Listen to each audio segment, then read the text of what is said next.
আসসালামু আলাইকুম। হিসাব বিজ্ঞান প্রথম পত্র ক্লাসে আপনাদেরকে স্বাগতম। তো আজকে আমাদের প্রথম হিসাব বিজ্ঞান ক্লাস অনলাইনে। মোটামুটি অনেকগুলো অনলাইন ক্লাস করা হয়েছে আজকে প্রথম দিনের। তো আজকে আমরা হিসাব বিজ্ঞান নিয়ে একটু আলোচনা করব। হিসাব বিজ্ঞান 2021 সাল এবং 22 সালের উভয় পক্ষেরই আছে এমন একটা চ্যাপ্টার হচ্ছে হিসাবের বইসমূহ। হিসাবের বইসমূহ আসলে হিসাবের বইসমূহ হচ্ছে বুকস অফ অ্যাকাউন্ট। আমাদের হিসাব বিজ্ঞানীদের অনেকগুলো বই আছে, জাবেদা বই, খতিয়ান বই, নবদান বই। তো এই বইগুলোর মধ্যে গুরুত্বপূর্ণ সবগুলো বই হিসাবের বইসমূহ চ্যাপ্টারের মধ্যে পাওয়া যাবে। এখানের মধ্যে ভাগ আছে, তো দেখবেন অনেকের অনেক ভাগ আছে, অনেকের নাই। তো আমার মতে আপনার পুরোটা চ্যাপ্টার ওয়াইজ পুরোটা ভাগ করবেন, কারণ একটা প্রশ্নের সাথে আরেকটা প্রশ্ন জড়িত। আজকে আমরা যে জিনিসটা পড়ার চেষ্টা করব সেটা হচ্ছে দুতরফা দাখিলা পদ্ধতি। দুতরফা দাখিলা পদ্ধতি। আমার লেখাটা বিশ্রী, আমি আপনাদেরকে বলে দিচ্ছি, আপনারা একটু বোঝার চেষ্টা করবেন, বানান সহ বলে দেব। তো দুতরফা দাখিলা পদ্ধতিতে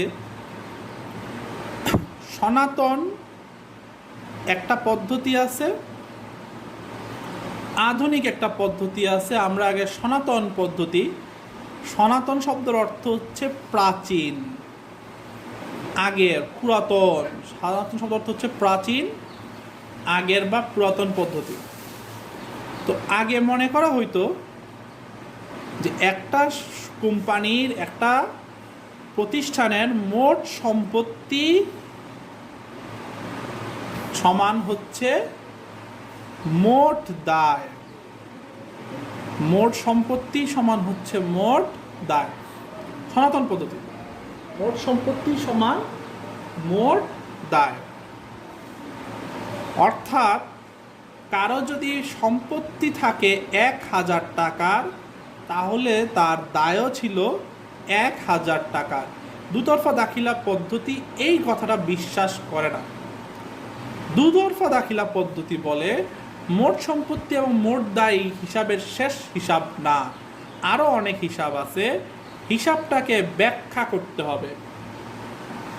দুতরফা দাখিলা পদ্ধতি বলে দুইটা পক্ষ আছে। কয়টি পক্ষ? দুটি পক্ষ থাকবে। দুতরফা দাখিলা পদ্ধতি বলতেছে কয়টা পক্ষ থাকবে? আধুনিক হিসাব, যেটা আমরা এখন বলতেছি, সেটা হচ্ছে আধুনিক পদ্ধতিতে যেভাবে হিসাব রাখা হয়। তো দুতরফা দাখিলা পদ্ধতি বলতেছে আপনাদের কাছে কয়টা পক্ষ আছে? দুইটা পক্ষ আছে। একটা পক্ষের নাম হচ্ছে ডেবিট এবং আরেকটা পক্ষের নাম হচ্ছে ক্রেডিট। ডেবিট একটা পক্ষ, ক্রেডিট আরেকটা পক্ষ। দুতরফা দাখিলা পদ্ধতি মোতাবেক আপনার পক্ষ হচ্ছে দুইটা, একটা পক্ষ হচ্ছে ডেবিট এবং আরেকটা পক্ষ হচ্ছে ক্রেডিট। তো ডেবিট দিকের পক্ষগুলা এবং ক্রেডিট দিকের পক্ষগুলাকে চিনতে হবে। তো আমরা প্রথমে চিনি ডেবিট,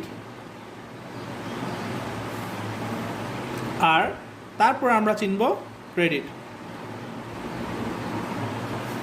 মনে রাখবেন, একটা লাইন সবসময় মাথায় রাখবেন, সম্পদ,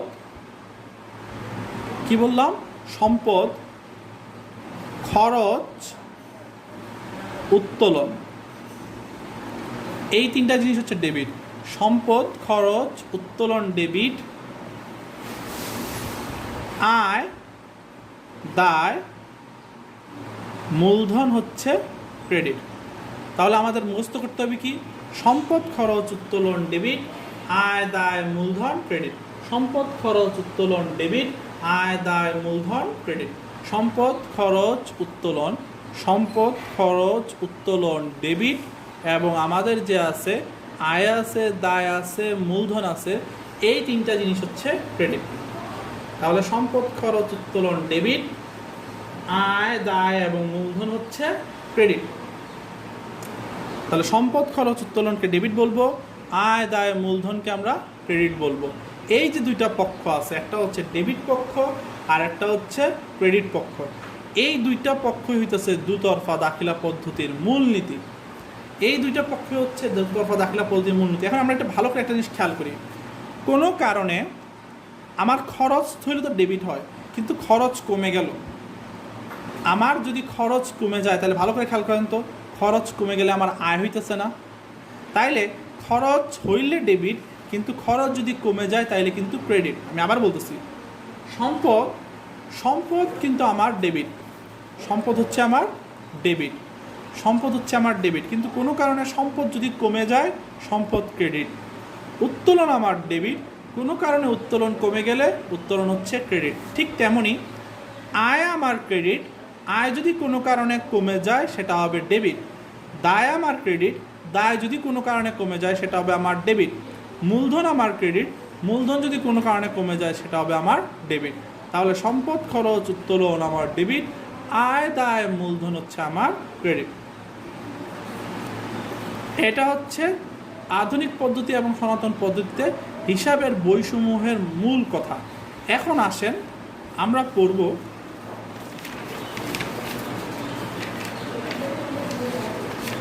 হিসাব সমীকরণ নিয়ে। এখন আমরা যে জিনিসটা নিয়ে পড়ব সেটা হচ্ছে হিসাব সমীকরণ। হিসাব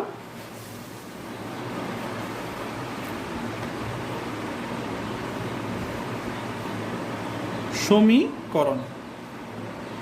এখন আমরা যে বিষয়টা নিয়ে পড়ব সেই বিষয়টা হচ্ছে হিসাব সমীকরণ। এটা আজকে আমাদের গুরুত্বপূর্ণ একটা অঙ্ক, গুরুত্বপূর্ণ একটা বিষয়, সেটা আমরা আজকে পড়ব।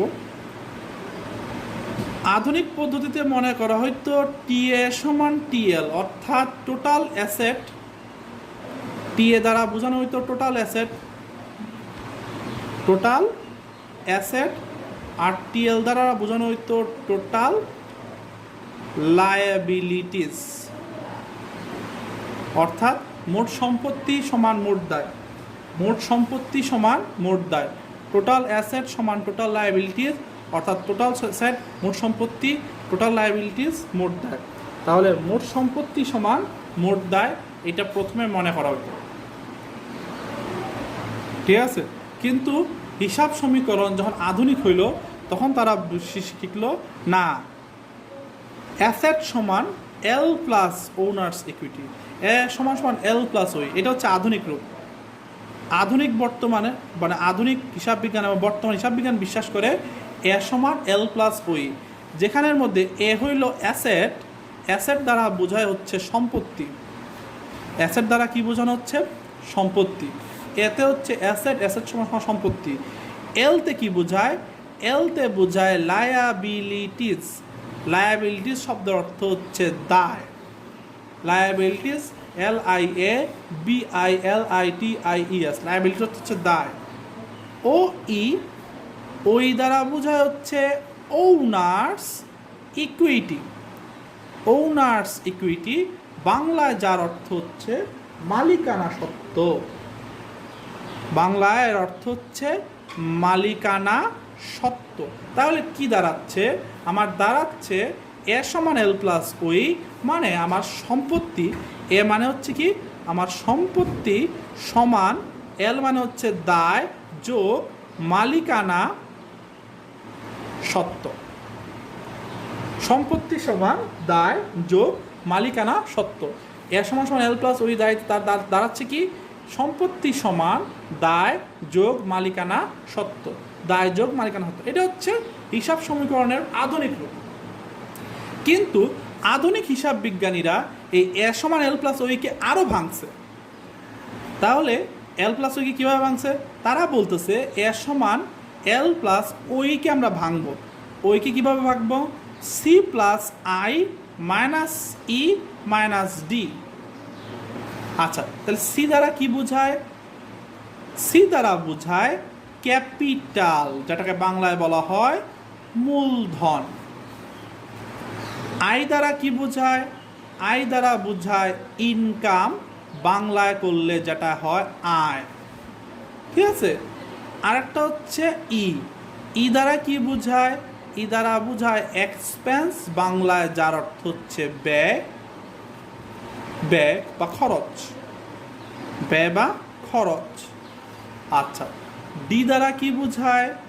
ডি দ্বারা বোঝায় ড্রয়িং, DRAWING, ড্রয়িং, যার বাংলা হচ্ছে রস্যু তয় তয়কার লদন্তন উত্তোলন। তাহলে কি দাঁড়াচ্ছে?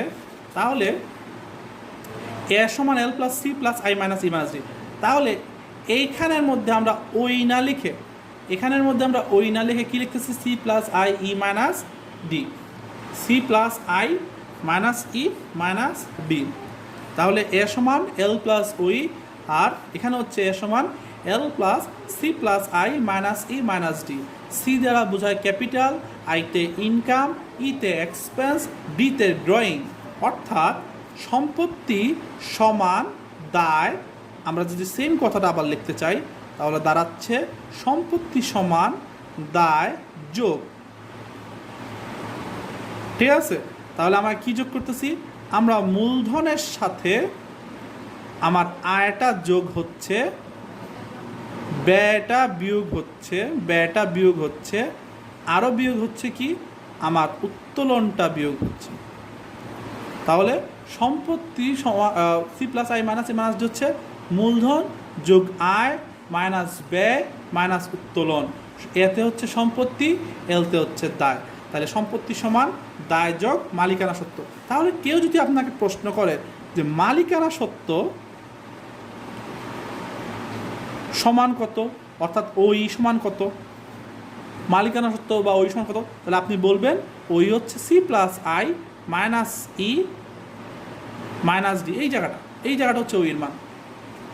আচ্ছা, এখন আপনি যদি ভালো করে খেয়াল করেন, সম্পত্তি বাড়লে ডেবিট কমলে ক্রেডিট, এল দায় বাড়লে ক্রেডিট কমলে ডেবিট। অর্থাৎ এখানে এই কথাগুলো কিন্তু আমরা আগে যে পড়ে আসছিলাম এই যে ডেবিট ক্রেডিট নির্ণয়ে, যে সম্পত্তি খরচ উত্তোলন ডেবিট, আয় দায় মূলধন ক্রেডিট, এই জিনিসগুলো কিন্তু সবগুলা আপনার হিসাব সমীকরণের মধ্যে আছে। এবং এই হিসাব সমীকরণটাই হচ্ছে দুতরফা দাখিলা পদ্ধতি, যার কিছু কিছু অংশ ডেবিট এবং কিছু কিছু অংশ ক্রেডিট। আপনি দেখেন, ভালো করে তাকান, ভালো করে একটা জিনিস বুঝেন, ডেবিট ক্রেডিটটা বুঝাই।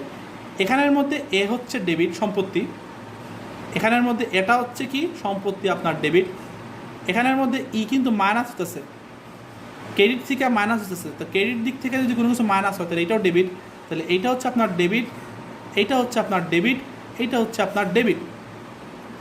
AED মানে সম্পত্তি ব্যয় উত্তোলন, আমরা আগেও করে আসছি, সম্পত্তি খরচ উত্তোলন আপনার ডেবিট।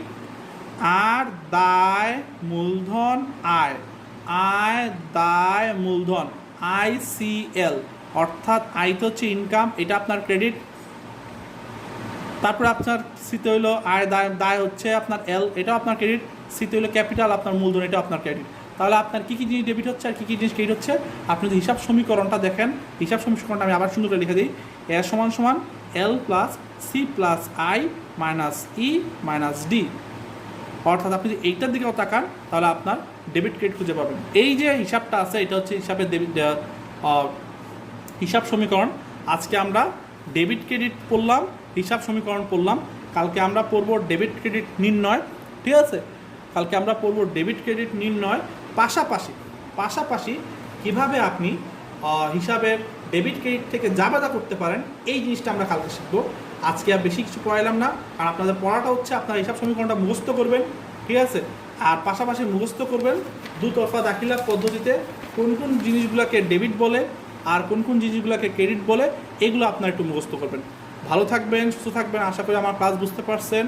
আর যদি কোনো সমস্যা থাকে আপনারা আমাকে ফোন দিবেন, পরামর্শ দিবেন, আর কোনো সমস্যা থাকলে প্রশ্ন করবেন। ধন্যবাদ, ভালো থাকেন, সুস্থ থাকেন।